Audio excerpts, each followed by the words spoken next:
이스라엘 백성과 블레셋 사람이 싸우다가 언약궤를 빼앗겼다고 그랬죠. 그래서 여호와의 영광이 떠났다. 그래서 그 엘리 제사장의 아들 비느하스의 부인 이제 조산, 자기 남편 죽었다는 소식을 듣고 자기 시아버지 돌아가셨다는 소식을 듣고 그 충격에 의해서 조산을 하게 됩니다. 그래서 조산하면서 그 아이의 이름을 이가봇, 하나님의 영광이 떠났다. 그래서 그 여인은 자기 남편 비느하스가 성전에 수종 두는 여인과 동침하는 걸 보면서 가슴이 너무 아프고 괴로울 때마다 소망을 가졌죠. 이제 내 태중에 있는 아이는 사무엘처럼 여호와의 곁에서 자라서 나중에 하나님의 큰 종이 되겠다. 이제 애만 놓으면 나는 그렇게 키우겠다. 그래 했는데 언약궤를 뺏기니까 이제 소망이 없어진 겁니다.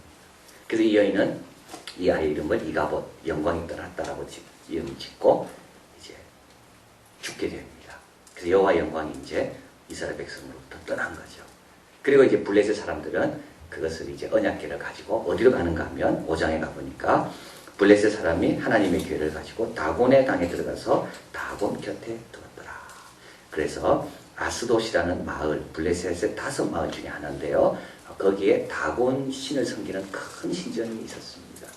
그래서 우리 다곤 신 앞에 이스라엘의 신이 패했기 때문에 우리 신이 있는 그 다곤 앞에 그 언약궤를 갖다 둔 겁니다. 그리고 이제 하루를 딱 잡아보니까 다곤 신상이 여호와의 언약궤 앞에 엎드려져 있는 거죠. 꼭 경배하는 것처럼. 그 참 이상하다. 그래 이렇게 세웠습니다. 그리고 그 다음날 또 보니까 이번에는 어떻게 됐는가 하면 한번 가볼까요? 4절에 그 이튿날 아침에 일찍 그들이 일어나 본즉 다곤이 여호와 앞에 엎드렸지만 엎드린 것만 아닙니다. 얼굴은 땅에 닿고 머리와 두 손목은 끊어져 문지방에 있고 다곤의 몸뚱이만 남았더라. 그 참 이상한 겁니다. 그래서 문지방이라는 말이 나오죠. 이것은 문지방을 넘어 들어가면 뭐냐면 안식할 수 있는 곳인데 문지방에 걸려있다는 말은 안식의 자리에 들어가지 못했다는 겁니다. 날 발부둥 치는 거죠. 깊은 곳으로 들어가고 싶어서 이 다곤신이 막 발부둥 치다가 결국은 들어가지 못했다. 그래서 이제 그 전설이 하나 생기는데 5절에 그러므로 다곤의 제사장들이나 다곤의 땅에 들어가는 자는 오늘까지도 아스돗에 있는 다곤의 문지방을 밟지 아니하더라. 문지방 넘어갈 때마다 생각했다는 거. 내가 문지방 넘을 수 있도록 신이 허락하나 안 하냐. 허락 못하면 나는 안식에 못 들어간다. 그래서 이 문지방 넘는 게 굉장히 무서운 일이 됐다는 겁니다. 그래서 그 에브라임 산지의 첩이 죽을 때도 문지방의 곁에서 죽게 되거든요. 이제 그것도 사실은 뭐냐면 집안에 들어오려고 발부둥 치다가 못 들어왔다는 것을 이야기하게 돼요. 이제 그리고 나서 6절에 여호와의 손이 아스돗 사람에게 엄중히 도와서 독정의 재앙으로 아스돗과 그 지경을 쳐서 망하게 합니다. 그러니까 아스돗 사람이 여호와의 궤를 두는 것 때문에 굉장히 고통을 당하고 이걸 어디로 보내는가 하면 회의를 해서 가드로 보냅니다. 가드는 지금 가자 지역입니다. 가자 지역에 가 보냈는데 또 거기에 넘어가니까 9절 그것을 옮겨간 후에 여호와의 손이 심히 큰 환란은 그 성에 더하사 성읍 사람의 작은 자와 큰 자를 다 쳐서 독종이 나게 하신지라. 여기 보면 작은 자가 먼저 나오죠. 항상 어려움이 있으면 작은 자가 먼저 다칩니다. 아이들이 먼저 다쳐요. 그 다음에 여성이 다치고 맨 마지막에 남성이 다치고 그 이상합니다. 그래서 가난이 와도 아이들을 먼저 내보내면 뭐 얻어오라고. 그리고 어떻게 됩니까? 여성을 팝니다. 맨 마지막에 남자 비겁한 거. 어려움이 올 때 가만히 보면 지금도 기근이 많잖아요. 누가 제일 고통당합니까? 연약한 사람이 제일 먼저 고통당합니다. 그 다음에 여성이 나갑니다. 왜냐하면 힘 있는 남자는요, 연약한 순서대로 내보내는 거예요. 지금 어려울 때도 한번 보십시오. 누가 먼저, 나가는가. 그 다음에 여성. 맨 마지막에 남성. 그래서 여기도 고통당할 때 누구부터 당하는가 하면 어린아이부터, 작은 자부터 당합니다. 그런데 큰 자도 다 동일하게 당합니다. 큰 자는 이걸로 끝날 줄 알았죠. 그러나 그렇지 않습니다. 하나님께서 정확하게 가드 사람들은 다. 자, 그래서 이에 그들이 하나님의 궤를 에그론 또 다른 마을로 보냅니다. 그러니까 에그론 사람들이 부르짖어 가로되 그들이 이스라엘 궤를 우리에게로 가져다가 우리와 백성을 죽이려고 한다. 갈 곳이 없는 거예요. 이렇게 막 왔다 갔다 7개월 지냈습니다. 이들이 고민하는 겁니다. 이걸 어떻게 해? 돌려보내자 다시. 다시 돌려. 근데 어떻게 돌려보내는 게 좋을까?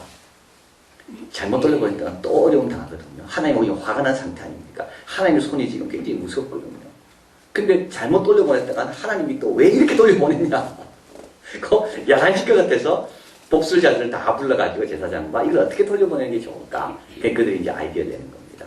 좋은 방법이 있다. 우리 5 동네, 그래서 5 쥐, 5 독종을 금으로 만들자. 금은 영광. 그리고 쥐와 독종은 이건 병과 관련된 거. 그래서 이거를 속번제랑 하나님께 배상하지. 하나님 죄송하다고. 하나님 손해를 끼친 거를 미안하다고. 그런 의미에서 금독종 5, 금쥐 5을 만들고, 그 다음에 이제 중요한 게 나오죠. 7절. 새 수레를 만들어라. 이 말은 뭐냐면, 이 거룩하게 받쳐져야 될 것은 딴 데 받쳐진 건 안 된다. 딴 데 쓰임받은 그런 것들은 안 되고, 완전히 이 목적을 위해서 만들어야 된다. 그래서 새 수레. 그리고 멍에를 메어보지 아니하는 것도 마찬가지죠. 너무 참 이게 말이 아름답잖아요. 새 수레. 하나님께 드릴 것은 새 수레를 드려라. 남에게 드렸다가 아이고 안 되겠다 해가 하나님께 드리는 게 아니라 처음부터 구별하여 드려라. 참 너무나는 이 표현이 좋습니다. 우리 아이도 마찬가지. 우리 아이를 하나님께 드리려면 처음부터 하나님께 드려야지. 여기 드려봤다가 아이고 안 되겠구나. 성공 못할 것 같네. 그럼 신학교 가라. 그래가지고 안 된다는 거죠. 새 수레, 새 수레. 이방인들은 알았다는 겁니다. 신에게 드리려면 아무것도 끌지 않는, 딴 데 쓰인 적이 없는 새 것을 드려라, 하나님께. 참 너무 안 좋습니까, 여러분? 뭐 이사 가서도 먼저 예배부터 먼저 드리는 거. 이 새 집. 하나님께 예배부터 먼저. 집들이 하기 전에, 남이 갔다 와기 전에 우리가 먼저 하나님께 예배 드리자. 얼마나 좋아, 이게. 이게 하나님께 드릴 때 이렇게 드려야 되는 거. 새 수레. 그리고 먹에도 메어보지 아니한 전나는 소둘.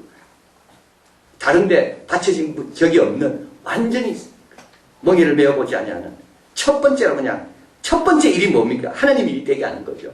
얼마나 아름다운지 몰라 이것도요. 이 아이의 첫 번째 일은 하나님 일이 되는 겁니다. 그 송아지 둘, 그리고 소 둘, 암소죠, 암소. 그리고 이제 그 갓 낳은 새끼들은 집에 두고, 그리고 이제 여호와께를 끌고 가게 하는 겁니다.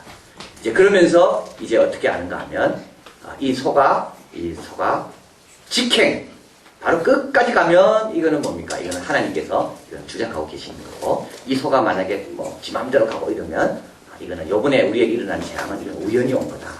우연히 마을마다 전염병이 돈 거다. 이제 이렇게 이제 결론을 짓고 서로 보내는 거예요. 12절. 다시 읽어볼까요? 암소가 벳세메스 길로 바로 행하여 대로로 가며 갈 때 울고 좌우로 치우치지 아니하였고 블레셋 방백들은 벳세메스 경계까지 따라가니라. 여러분, 암소가 벳세메스 길로 어떻게 했다고요? 바로 갔다는 거. 이 말은 지름길로 갔다는 거. 어떻게 알았을까요, 자기가? 여러분, 하나님 인도받으면 지름길로 갑니다. 내 생각으로 가면요, 빨리 가는 거지만 결국은 다시 돌아가야 됩니다. 그러나 하나님 길로 가면 돌아가는 것 같아도 그 길이 제일 빠른 길입니다. 이 소가 알았습니까? 몰랐지요. 이 소는 그런 능력도 안 됩니다. 우리도 마찬가지입니다.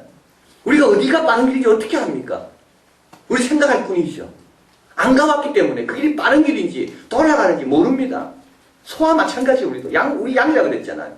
목자는 더 잘 알고 있습니다. 그래서 목자의 인도를 받는 것이 제일 빨리 가는 길이에요. 근데 이 소는 바로 행했습니다. 왜냐하면 하나님의 인도를 받았기 때문에. 그리고 또 좌우로 치우치지 아니하였다 되어 있죠. 이 말은 온전하게 헌신했다는 거죠. 온전하게 헌신. 남의 말 듣지 않은. 이 말 듣는다고 이리 기울, 저리 이리 있지 않아. 온전히 주님만 바라보고 간 거예요. 근데 어떻게 갔다고요? 웃으면서 갔습니까? 울면서 갔습니다. 이 소도 감정이 있어요. 소는 로봇가 아니라고. 로봇은 어떻습니까? 그죠? 딱 이렇게 저장해놓은 대로 쫙 가잖아요. 움직이지 않아요. 저번에 제가 설교하면서 말씀드렸는데, 그 러시아의 유명한 체스 황제, 체스요? 치즈요? 너무 체스를 잘 뛴 거예요. 근데 컴퓨터하고 싸워서 진대요. 왜냐하면 컴퓨터는 감정이었기 때문에.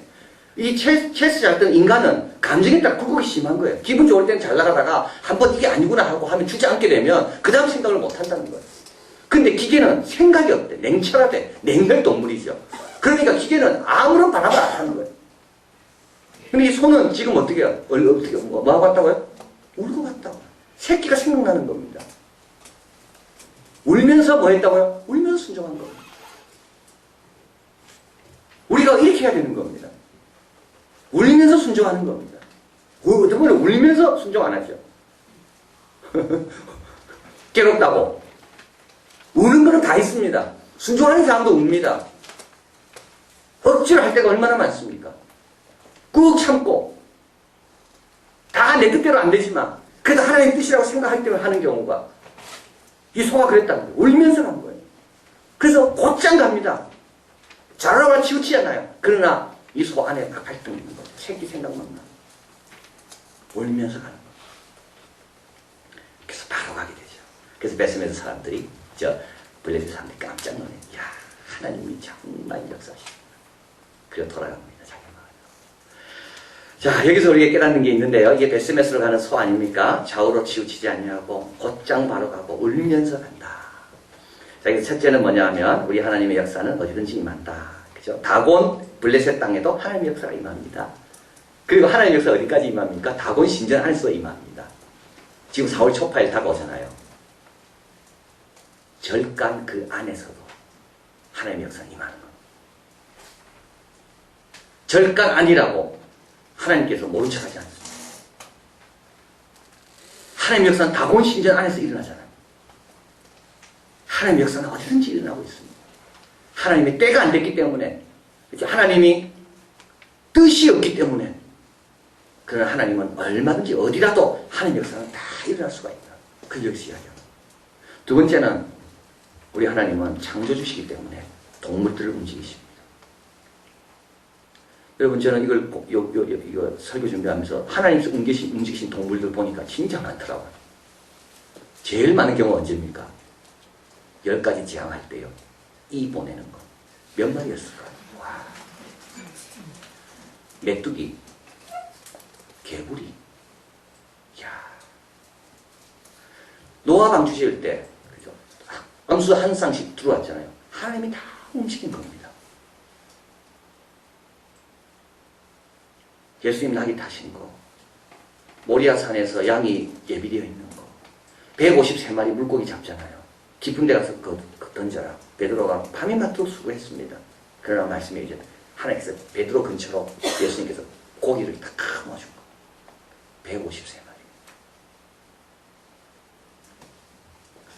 아, 우리 하나님은 정말 공중의 새도 하나님 허락 없이는 떨어지지 않는다는 말, 진짜 맞는 말이구나. 그냥 우리에게 교훈으로 하신 말씀이 아니라 우리 하나님은 창조주기 때문에 새 한 마리, 들에 피는 들꽃 하나까지도 우리 하나님은 하나님의 뜻대로 얼마든지 움직일 수 있는 분. 이번에 지금 돼지독감 I죠. 스와인 인플루엔자. 그래서 지금 양돈업계 또 식당하는 분이 제발 이름을 좀 바꾸자고. 그 돼지란 말을 빼고 멕시코 독감이라고 좀 불러달라고. 홍콩도 홍콩 독감이라 그러지. 그 지역을 붙이는데 왜 여기다가는 돼지자를 붙여가지고 이 돼지고기를 안 먹는다는 거. 기존하지 모르고 돼지고기 맛있게 먹어. 오늘도 먹거나 점심때. 괜찮아요. 이럴 때일수록 우리가 사줘야 돼. 예수님 사람들. 돼지고기 괜찮다. 주인이 얼마나 고마워할까요? 조류독감 왔을 때 그때 오리집에 갔는데 저 혼자였대요. 손님이. 저를 잊지를 못해 그 주인. 명절날 되면 배 저한테 줍니다. 요새는 못 가서 못 받았지만 이것도 우리 하나님 손에 있습니다. 동물 하나하나도. 그래서 옛날에 우리 이런 기도 할 때 좀 웃었잖아요. 너무 순박하다고. 소가 새끼를 못 낳으면. 그래서 옛날에 그 시골에 있는 분들이 순박하셔서 목사님들 오시라 해서 안수기도 해달라고. 근데 그게 받는 거더라고요, 사실은요. 하나님이 주인이기 때문에 그 소에 하나님께서 하나 역사할 수 있는 겁니다. 여러분, 강아지도 아프면 안수기도 해주세요. 우리 강아지 편하게 해달라고. 우리 강아지 체해가지고 너무 괴로워하면 하나님 기도 왔어요. 왜냐하면 우리 하나님은 창조주기 때문에. 여기도 그렇게 나오죠. 암소 2마리를 우리 하나님께서 온전히 주장해 가시는 거예요. 자, 그래서 우리 하나님은 어디나 역사할 수 있고 우리 하나님은 동물과 식물까지도 다 우리 하나님이 주관하시는 분이다. 그래서 농사가 잘 되고 안 되는 것도 하나님의 손에 달려 있습니다. 고기 잡으러 가는 분들이, 그죠? 고기 잡으러 갈 때 하나님께 기도하고 가는 거. 안 돼도 하나님의 뜻이 있는 거고, 되는 것도 하나님의 뜻이 있는 거고, 선한 일을 위해서라면 갈 때 잘 될 겁니다. 만약에 내가 너무 교만했다면 고기 잡으러 가도 안 잡혀요, 고기가. 하나님께서 다 보고 계시고 주관하시는 거. 그리고 마지막으로 영광을 받는 새 동물이 있죠. 성경에 나오는 동물 중에 새 동물. 하나는 모리아산에서 이삭 대신에 바쳐지는 그 어린 양. 결국 이삭이 바치려다 하나님이 예배해 놓은 어린 양. 또 예수님이 나귀 타고 가실 때 타고 가신 나귀. 또 세 번째는 이제 오늘 베세메스로 가는 언약궤를 메고 가는 이제 소, 암소. 성경에 나오는 가장 영광스러운 동물들입니다. 근데 이 동물의 특징이 있습니다. 그게 뭡니까? 남을 위해서 자신을 드린 동물들. 자기에게 귀중한 것이 맡겨졌다는 걸 알고 자기 삶을 포기한 동물들. 근데 사실은 어떻게 됐을까요? 이는 택함 받은 거죠. 암소 많이 있었을 겁니다. 그러나 너 두 마리. 이때 택함 받을 때 얼마나 괴로웠을까. 그러나 택함 받은 자가 하나님이 결국 영광을 위해 택함 받았다. 그리고 여기 보면 암소가 나옵니다. 암소는 번제로 안 바칩니다. 번제로 바쳐진 소 중에 암소는 여기 처음입니다. 번제는 다 순양, 수소를 바쳤습니다. 그러니까 이 암소는 이건 얼마나 영광스럽습니까? 하나님의 언약궤를 메고 가도록 택함 받을 때, 그때 이 소는 힘들은지 몰랐지만 끝까지 그 일을 감당하니까 암소로서는 처음으로 하나님께 영광 돌리는 번제의 제물이 된 소가 바로 이 소다. 자, 그래서 우리도 마찬가지입니다. 왜 하나님 나에게 이런 일을 주십니까? 라고 생각하면 안 되는 거예요. 오히려 하나님 감사합니다. 이런 일로 택함 받지 않았다면 내가 어떻게 하나님을 위해 봉사할 수 있었겠습니까? 나의 이런 귀한 일로 나를 불러주시니 너무 고맙습니다. 그리고 이제 이 소처럼 가야 되는. 그런데 여러분, 이 소는 베세메스 거를 곧장 갖고 울면서 갔는데, 이 소는요 많이 알아서 그렇게 간 게 아닙니다. 또 많이 가져서 그렇게 간 것도 아닙니다. 우리는 늘 생각하죠. 내가 많이 알면 더 잘할 건데, 내가 많이 가지면 더 잘할 건데, 그렇지 않습니다. 주님께 순종하는 것은 많이 아는 것과 많이 가지는 것과는 상관없습니다. 이 소가 뭘 많이 알겠어요? 많이 알았으면 오히려 안 할 겁니다. 나는 수소가 아닌데, 나는 암소인데 수소 저거 데리고 가라고. 많이 알았으면 오히려 남 데리고 가라고. 모르니까 그냥 암소도 가는가 보다 하고 가다 보니까 역사에 남는 암소가 된 겁니다.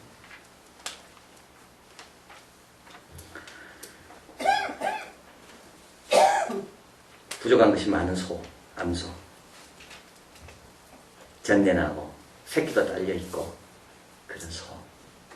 그러나 하나님이 지명하여 불렀나니 너는 내 것이라 할 때 이 소는 울면서라도 그 일을 간 겁니다.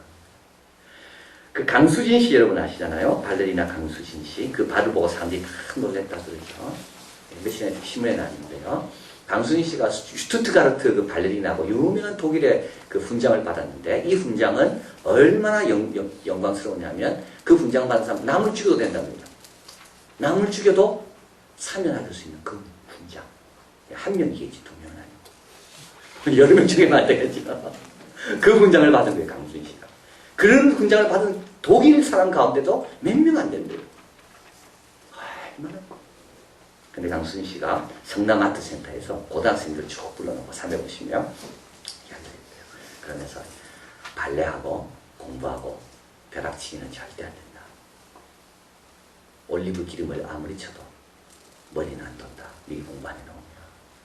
그리고 나는 발레할 때마다 너무 고통스럽다. 그래서 나는 이제 고통이 내 삶의 일부분이라고 받아들이게 된다. 더 이상 고통을 없애려고 하지 않고, 고통은 당연히 따라오는 거구나. 그리고 저는 참 이 말이 제일 멋있습니다. 중학교 3학년 새벽 4시에 일어나 남산 도서관에서 공부하고 방과 후에 발레 연습을 하다가 저녁 때는 예습 복습을 하고 몇 시쯤 잤다. 그런데 지금도 일과는 그때와 비슷하다. 그러면서 그가 성공한 사람일수록 일상은 규칙적이고 단조롭다. 성공한 사람일수록 일상은 규칙적이고 단조롭다.